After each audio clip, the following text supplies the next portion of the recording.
Hello, Karen. Thank you so Hi, much for coming on my show. I appreciate you thank you for being having me. here.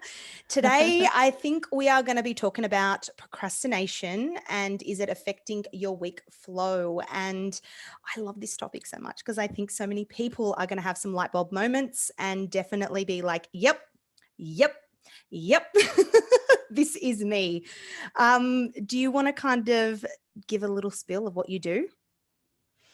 Yes, well, thank you for having me on your show. We've talked before, I know, on Clubhouse, and that was good fun. So here we are doing it again. And I'm become known as the Get Unstuck coach. Um, because people come to me and they just say, well, I'm really, really stuck and I don't know why. And that's the really interesting thing, because when we're stuck, we don't know why, right? If we Mm, knew why we were stuck, we would sort it out and we would move on. So they kind of come and they say, well, I feel really, really stuck. I don't know why. I don't know how. I don't know what I'm meant to be doing. And of course, all of that ties in so nicely with procrastination, because we can stay stuck in that space for a really, really long time, years in actual fact. And so, how I help them kind of depends on what the whole issue is. So, if they're coming to me and they're stuck in business, we're going to talk about what their business is, what their message is to the world, how they want to take that out. Some people come because they're stuck in in terms of their spirituality. They've maybe had an awakening and they don't understand what's happening to them. And sometimes it's just about their own mindset, about who they are, about their place in the world, about whether they're valuable enough, whether they're worthy enough, all of that kind of thing. One of my favorite things to talk about, though, is all aspects of abundance, mhm. and particularly money, and that makes people really, really uncomfortable. So I love to delve into those money stories, get them shifted out, and literally their whole world changes.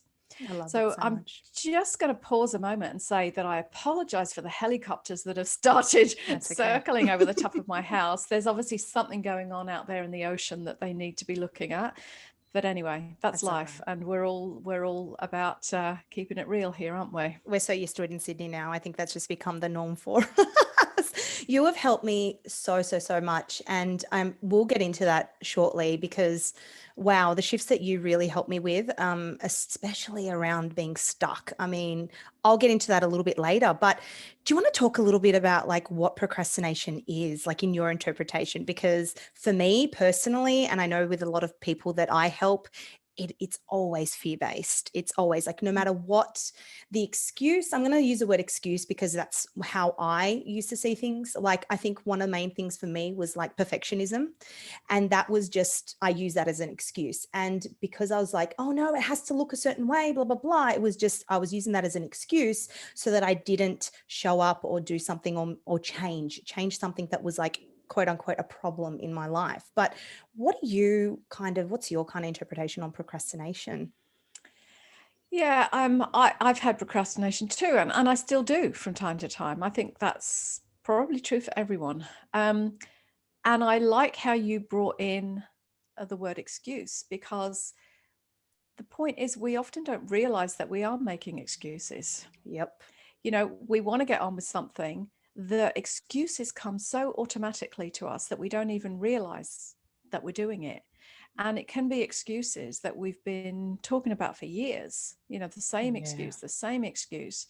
And in actual fact, quite honestly, sometimes I've had somebody come to me to do some work, maybe because this is another thing, people come for one thing, not realizing that that's not the problem, it's actually something else. So true. So when they're coming for the one thing, I often see that it's the other thing, so we talk about that as well, and they go away.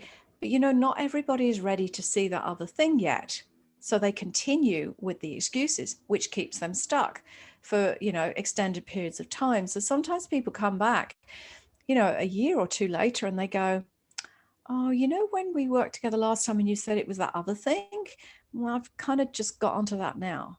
So it's Yeah. like, okay, well, let's work on it now, because there is an element to timing with this as well, and sometimes we're not ready to shift through it.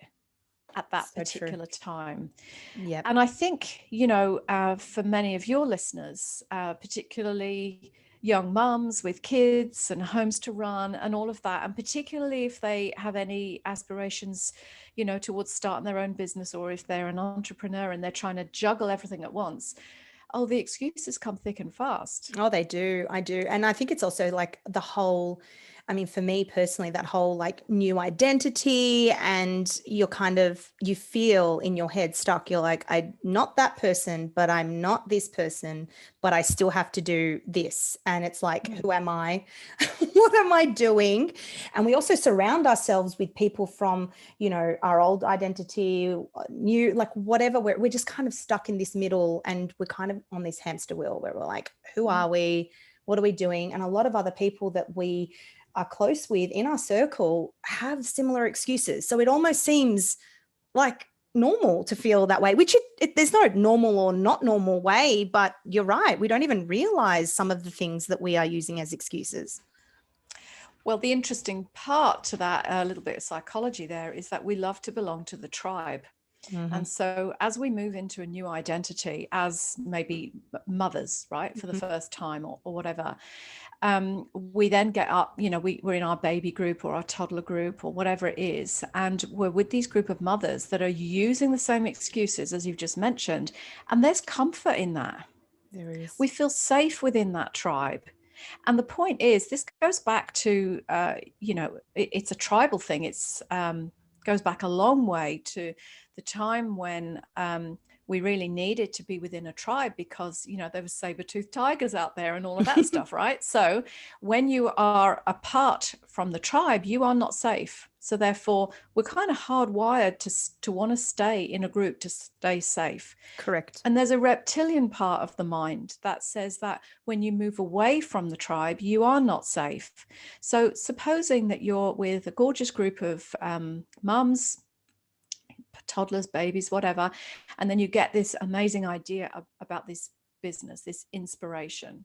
You and I talked about, a great business idea for somebody just before we press record about, where we see there is a gap in the market. So supposing you're in this group, right, and you're like, wow, I've got this amazing idea that I think would really, really help people.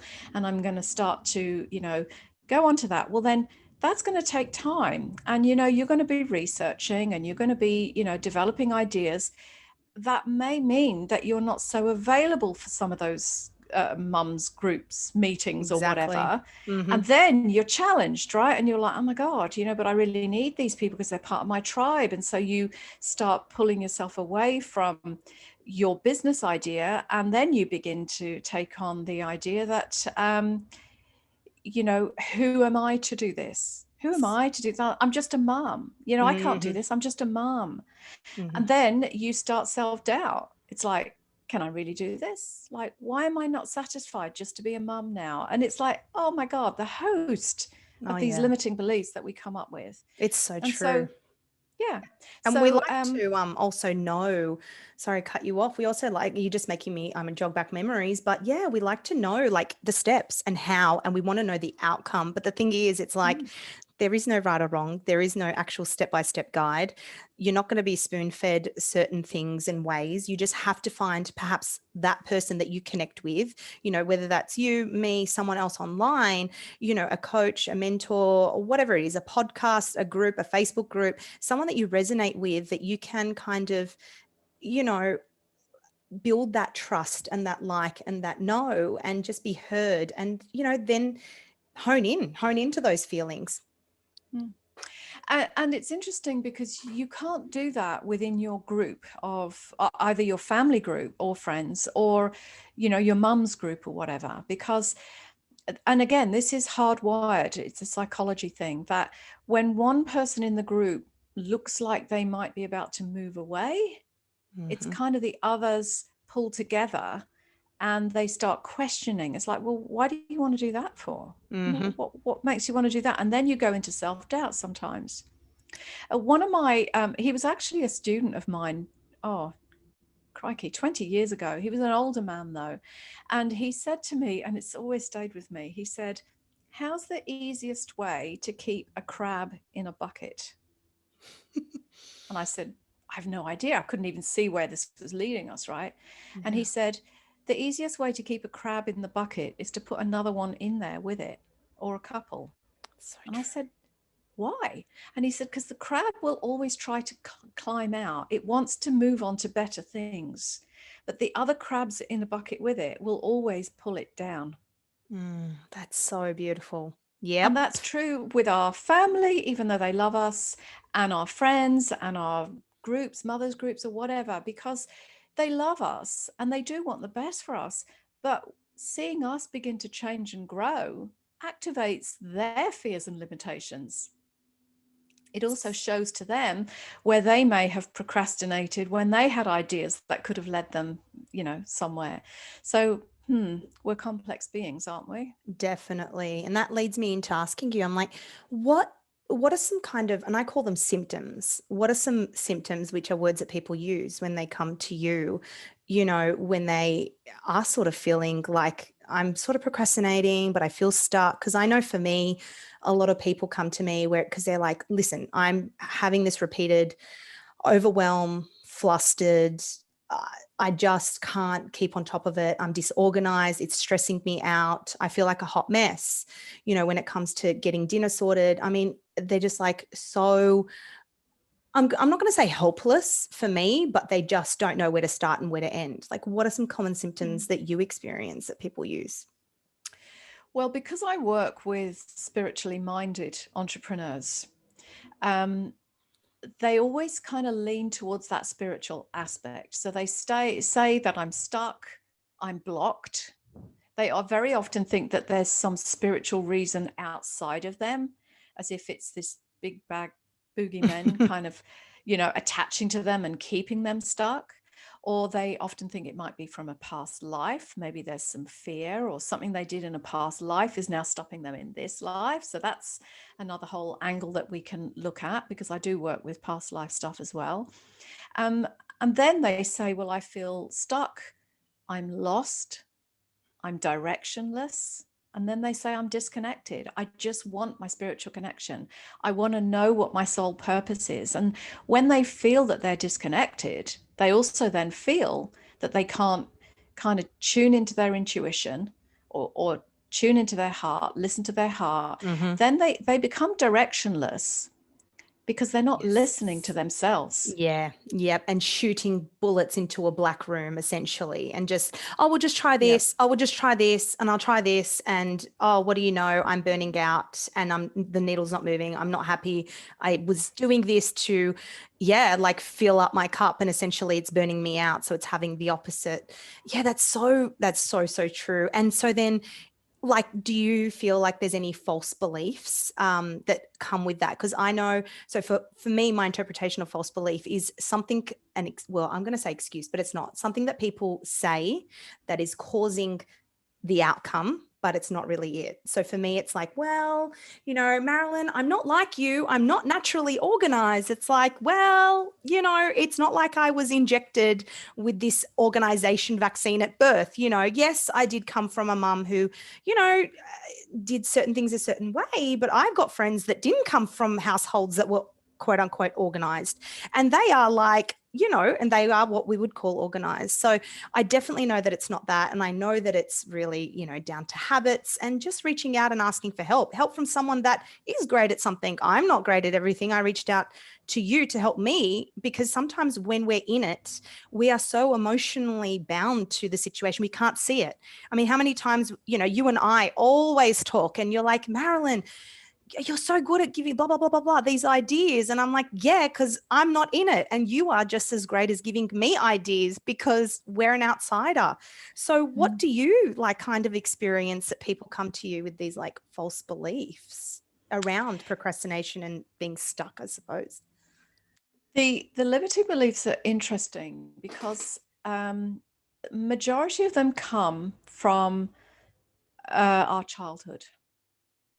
So when I trained to become a hypnotherapist, I was actually astounded at how much, I'm going to use the word damaged, how much we've been damaged in our childhood Oh, yeah. innocently by Yes. our parents and our teachers and society, because we misunderstand things sometimes as a young child. And of course we will. At 3 or 4 years old, we're going to make a different meaning from it than what an adult would, right? Correct. So our limiting beliefs come from there. And it can be something as simple as, you know, we had a messy bedroom as a child, and our mother said, "Oh, you're so disorganized. You're such a messy person. You know, you'll never be able to do anything sensible because you're so messy." So as an adult, we think that's a stupid throwaway comment. But as a child, I mean, it could be devastating, particularly add on top of that, you know, the punishment is that because you didn't tidy your room, you can't have, you know, an ice cream after dinner or whatever. You know, we kind of layer in all of this stuff. So now the child then grows up thinking, well, I can never be organized like my mum. I can never be good enough for my mum or good enough in the world because I'm so disorganized, and I don't deserve nice things like ice cream because I'm so disorganized. And it's like layers upon layers upon layers.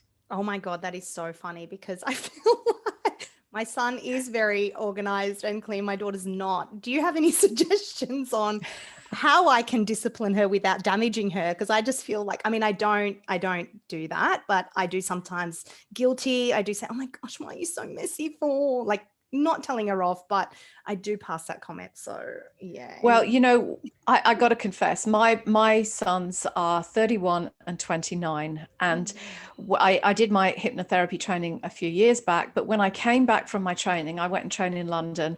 I came back to Sydney, and I said to both of my boys, "I'm really sorry if I've really messed up your heads Too as late. children, Too late. because I've done this stuff, right?" And they're like, "Oh, mum, don't be like that. You've been lovely." And I'm like, "Oh, no, believe me, I will have said some things that have impacted you, and you may not know till later." But anyway, that's kind of what we all do, and that's why we've got therapists, right? They can sort themselves out when they get there. We all do the best we can, you know. So how you could help your daughter to be more organized is you see, the mind loves to be excited. So when we excite the mind to do something that we don't like to do, the mind kind of, instead of it going, "Oh, I hate doing this, I hate doing this," when we excite the mind by giving it these messages, the mind then goes, we like doing this. This is good.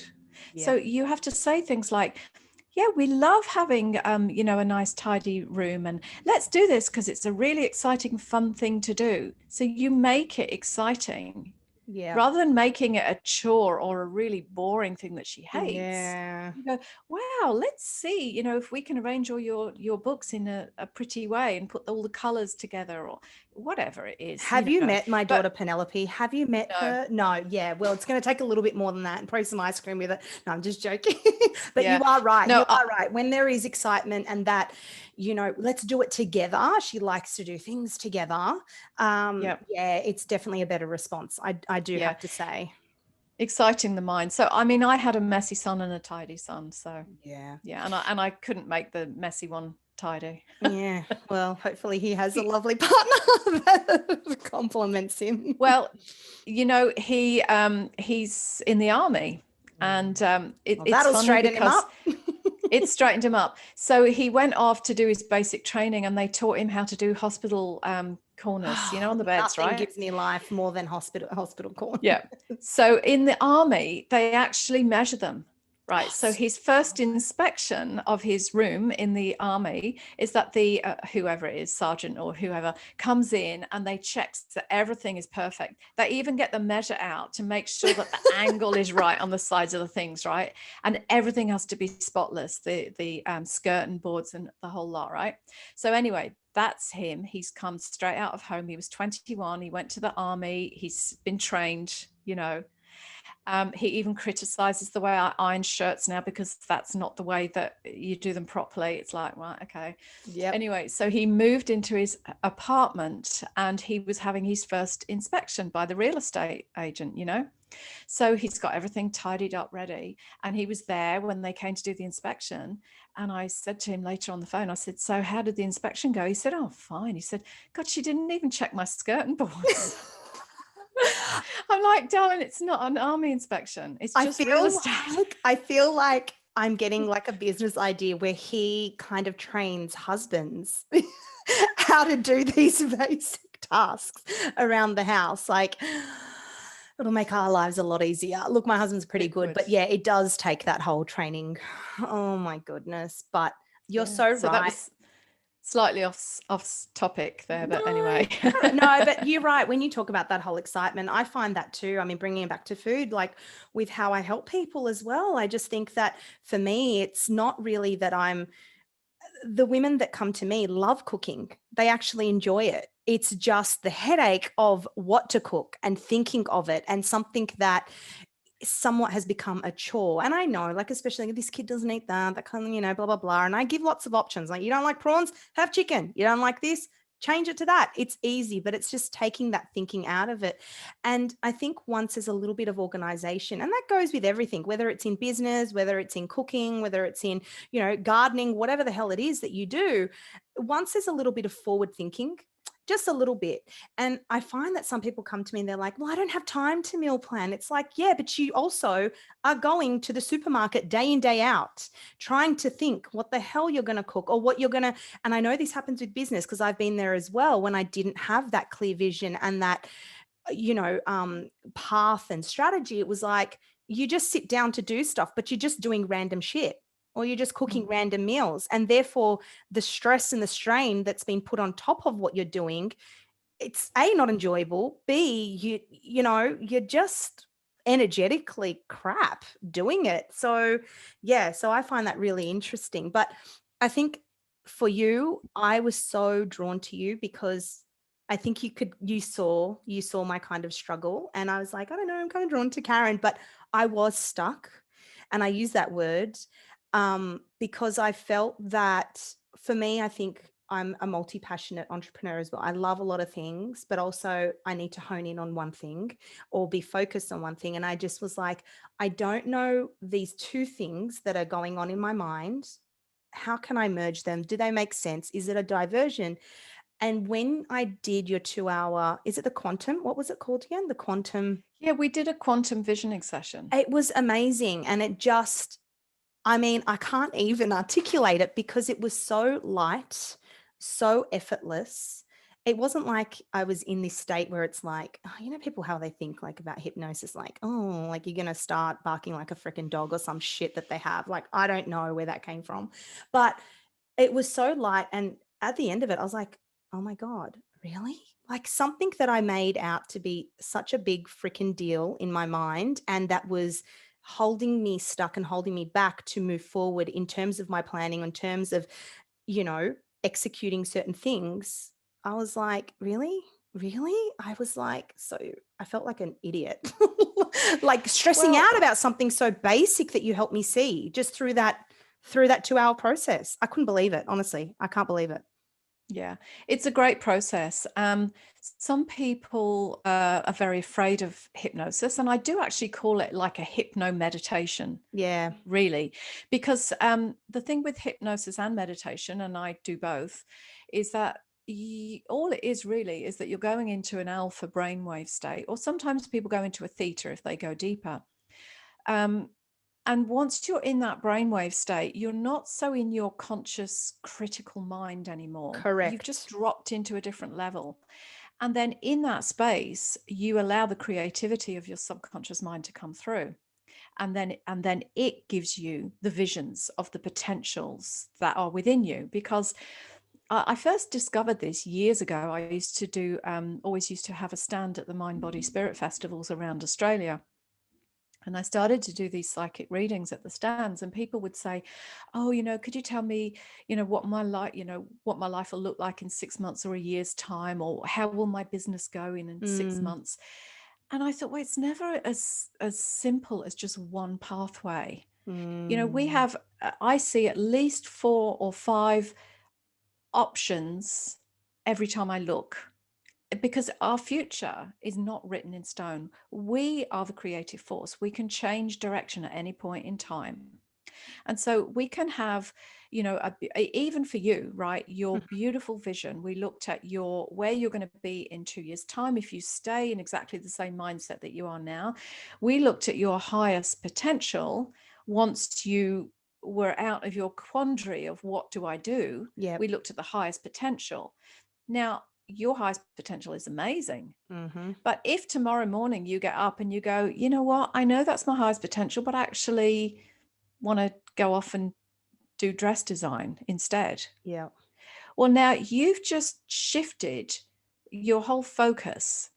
Does it mean that that visioning session we did together was wrong? No, it doesn't mean it's wrong. It just showed you another potential, because there's never just one road.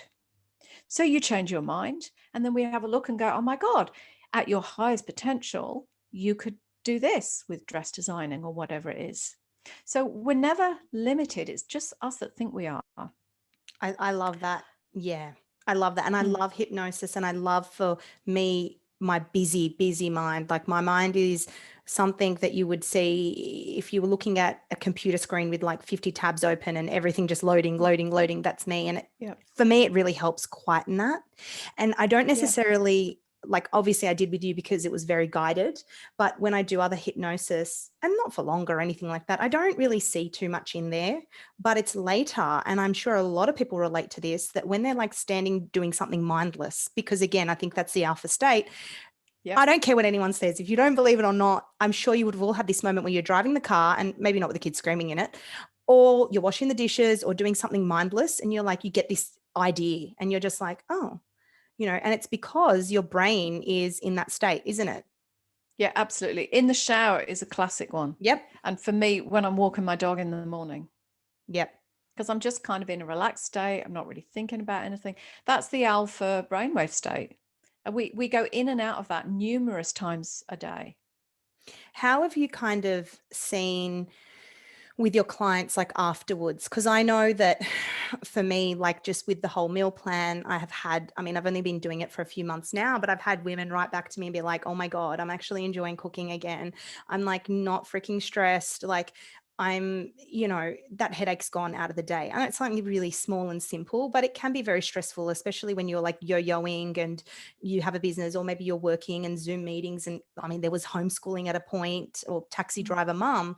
But what kind of like outcomes have you seen with your clients, like especially around like them showing up in their business or in their lives once they have had that breakthrough with you, especially around like being clearer and actually doing stuff and not procrastinating? Well, we tend to build up um, the thing that we're stuck with, we tend to build it up and it looks like a huge, scary monster in front of us. And they say, how do you eat an elephant? Well, you don't fit all of that in your mouth at one time. You take off chunk by chunk, bite by bite. So when we look at this big, scary, oh, I'm so stuck, I don't know what I'm doing with my life. When we break that down into bite-sized pieces, then it's like, oh, well, of course I can do that. What's my Yeah. next step? Oh, there, of course I can do that. Yeah. And the thing with the quantum visioning session that we did for you was you get your two visions of your normal life and your amazing highest potential life, and you see yourself in them and you feel yourself in them, and everything feels so manageable. Yes, it's the feeling. It's the feeling. And The then as a feeling. result, personally, it's then I'm like, it's okay to be where I am. Do you know what I mean? It's Mm, okay to yeah. be where I am, starting, whatever. Like, I think people also, we get into this like whole comparison thing where we're like, I got to do this and there. But like, you might be comparing yourself to someone that has been doing what they've been doing for 5 years. Mm, Like, okay, they've mm. struck a deal with someone. Cool. Like, and it means nothing. And just honoring where you're kind of at and reaching out. I think there's also a little bit of shame as well I mean, I personally find sometimes to ask and reach out for help with something that we're struggling with. And I think that, a lot of the time, yeah, like there is lots of great podcasts out there. We can make changes and smaller habits. But when we're in that kind of consumption mode, we're consuming, consuming, consuming, and we're not laser focused on one thing at a time, how are you going to really get the results? Where do you start? Where do you finish? Like, and asking and reaching out for help with something so basic, whether it's like a bloody meal plan or, you know, having a clarity session, you've taken a step and you're like, okay, like, yeah, I can actually do this and I'm doing that, focusing on that. And that's where I'm at, rather than consume, consume, consume, implement this. I'm going to work on this and I'm going to work on that. And then we're just still in that freaking hot mess state. I don't know. Mm. That's my personal experience. Yeah, well, to be perfectly honest, I haven't been good at planning. I've kind of had the luxury, in a sense, of my kids are grown. I haven't had to have another job. I've been able to do my thing for a long time. And because I teach meditation and healing, it's always been these very kind of, maybe what you would think of as slow moving, gentle things, which is perfect for my type. And to speed up and do things at a million miles an hour like you do is kind of like, whoa, that is just not me, right? It's not me. I could make it me, but I don't want to make it me because it Yep. doesn't feel comfortable for me. But I can take some great tips from what you've shared. The meal planning, I didn't follow your meal planning, Mm-hmm. but probably about a year ago, I got into the habit of meal planning in my own little way that I Exactly. do it. And it's Exactly. like, oh my God, I just go to the shop. I've got my list. I come home. I know what I'm going to be cooking for the week. And it's like, it's so easy. Why wouldn't you?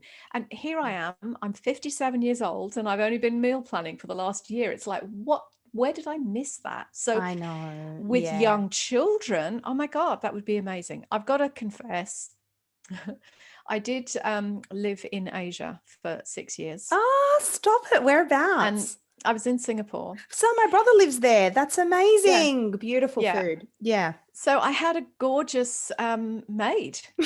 Anna, I who mean, who did my cooking, and it was amazing. And I have to laugh because I came here to Sydney. My boys were something like 7 and 9 or 6 and 8 or somewhere around there. And the first day, I'm kind of like, we were in a service apartment and I drove them to school and I dropped them off at school. And then I drove home and I kind of made the beds. Oh my God, I've got to make the beds now, right? So I tidied up the house, I made the beds, and I'm like, what do I do with the rest of my day? Oh, I know, I could go and get some food for dinner. yeah. So I go and get the food for dinner and then I take it home and I put it away in the fridge.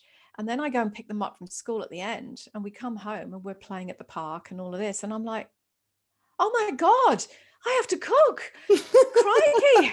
It's like, it was like shocking to me. I Exactly. And never it's had that no, organization. but and that just because you weren't in the habit of it, you know, you're not in the habit Habit. of it. It's just getting yourself in the habit and somehow Yeah. creating systems to make it easier. And that's Yeah. why I'm like all about like, you know what, if it just means that you follow a freaking planner, then let it Yes. be, let it make it easy until you kickstart your habit and you be like, you know what? I make a better burger. Like, why am I, but you're in the habit now of planning ahead.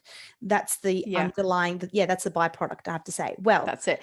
The other thing is that I have always been able to cook well. So that yes, helps because my father's French. So my mum always cooked beautiful food and I do cook very well. So you can pull things together and create beautiful meals. But for people that haven't learnt that skill yet, the meal planning and the menus, that would be amazing to have everything in one place. I agree. And I always ask my guests, what is your CBF go-to meal? Like, you don't have to give us the exact rundown, but what is this go-to meal that is delicious, that is easy, that is quick, to give some inspiration maybe to a listener to be like, I bet you she's listening to this in the supermarket going, I have no idea what to freaking cook. Oh, there you go, Karen. Thank you. Yeah. What is it? Well, I've given you today I've called them my turkey abundance burgers because I'm all about teaching abundance, right? I believe that abundance is our birthright. And when we get over our stupid shit and we release our blocks and we Yep. realize that we are freaking amazing, Yep. as mothers, as entrepreneurs, as wives, as daughters, look, just love yourself and be who you are. So my whole gig is abundance. So of course I had to call them my turkey abundance burgers, right? Yep. And these are bunless burgers because I really don't do that well with wheat. So these are gluten-free versions, which is good for a lot of people that have these food sensitivities now. So they are turkey burgers, just Yum. a packet of mince, you know, and you can all do it with your hands, and you put the unchopped onions in and your bit of parsley, and you literally make them in your hands, roll them in a ball, fresh, push them flat like a patty.